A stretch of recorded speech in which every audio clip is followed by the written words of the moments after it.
Hey guys, I'm back from holiday and today I'm going to start my series on the arterial supply. So you can see back here that I spend up most of my night drawing sketches, maybe, but I hope you enjoy it, and if you do, please like and subscribe. Thank you very much. In order to understand the arteries, we must come back to the artery's origin, which is the heart. So we are starting with the heart, which is incredibly cringe, but that's where we're starting. And this thing right here is the aorta. And the aorta supply almost all of the parts of the body, except the lungs, which are supplied by the pulmonary arteries.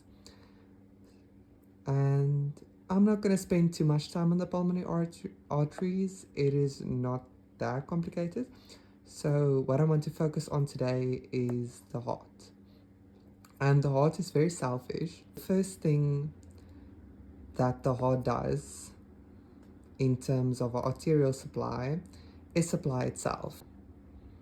So as you can see here, the aorta gives off mainly two branches that supply the heart, which are the right coronary artery and the left coronary artery. And we're going to start with the right coronary artery.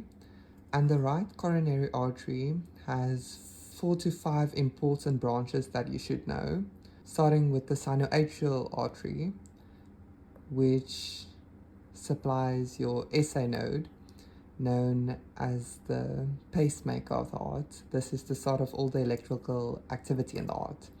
And in 60% of people, it comes from the right coronary artery.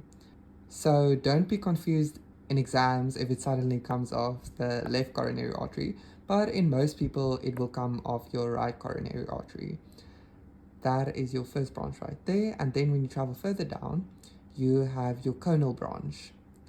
And your conal branch mainly supplies your conus arteriosus area, and this is the smooth area of your right ventricle. This is your right ventricle right here, and your right ventricle supply your lungs. And before it hits the pulmonary trunk, it exits through this smooth area known as the conus arteriosus, and your right coronary artery supplies it. Then further on, we have your atrioventricular nodal artery, and this supplies the AV node. The AV node is about here, so it goes all the way there. And that's another important artery that comes off your right coronary artery. And then you have your right marginal artery. And what does marginal mean? An edge or border. So it is quite simply the artery that goes close to the border of the heart. And you have a left one as well. We're going to get to that now. And your right coronary artery curves to the back of the heart, and then it gives off a posterior descending artery. And how I remember the right coronary artery's branches are thinking of the Lion King character Scar and connecting it with PDA. And I believe that Scar would enjoy PDA because firstly, he's a drama queen, and secondly, that dude is so deprived of a touch.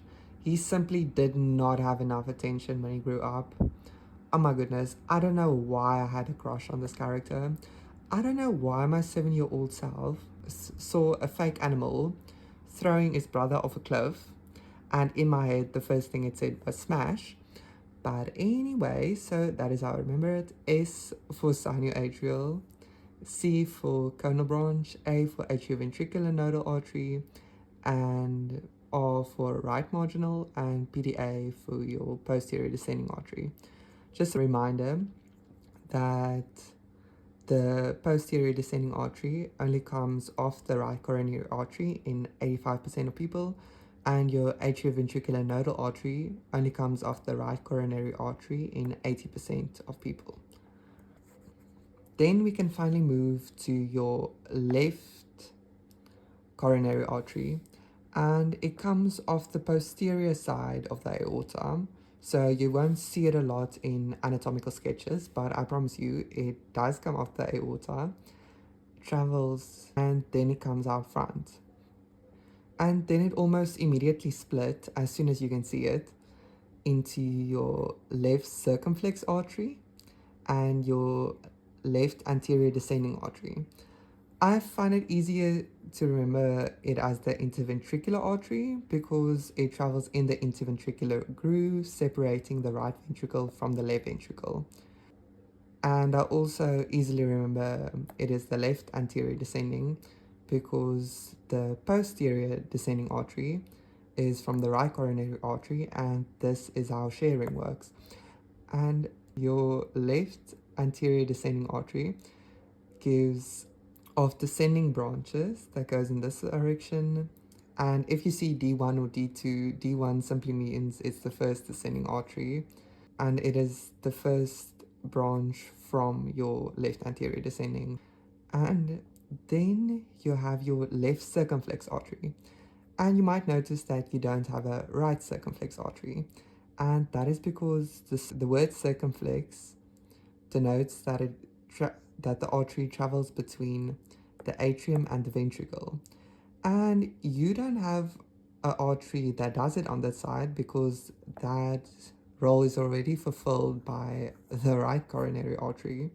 So you have a left circumflex artery that travels in this groove between the left atrium and left ventricle, and then it gives off marginal arteries here on this side and there on that edge as well.